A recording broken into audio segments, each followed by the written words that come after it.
ఒక్క నిమిషం టైం ఉంటే ఈ వీడియోని లాస్ట్ దాకా చూడండి. నేనైతే నా సైకిల్ మీద భీమవరం టు కాశీ కేదార్నాథ్ సైకిల్ యాత్ర అనేది చేస్తున్నానండి.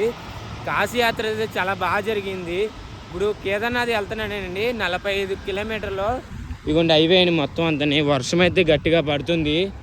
గాలి తుఫాన్ అయితే మరీ దారుణంగా ఉందండి. ఇక్కడైతే ప్రతి ఒక్కరు మా అలాంటి వాళ్ళకి సపోర్ట్ చేస్తారనుకుంటా ఉన్నా. ఇప్పుడు ఏ చెట్టుగా రాగాలన్నా భయం వేస్తుందండి. ఇంకా నీ వర్షంలో అయినా తొక్కుని వెళ్ళాల్సి వస్తుంది. చూడాలి మరి. వర్షం అయితే ఎక్కువైపోతుంది. ఇంత కష్టం కూడా మేము పడుతున్నాం. వానలో తడుచుకుంటే ఎండలో తొక్కుదా కూడా మేమైతే ట్రావెలింగ్ అనేది చేస్తున్నాము.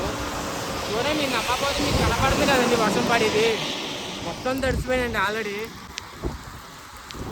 అందరికీ జై శ్రీరామ్, జై హింద్. ఇదిగో ఇంకా 41 కిలోమీటర్స్ ఉంది. హైవే ఎండ్ అవుతుంది.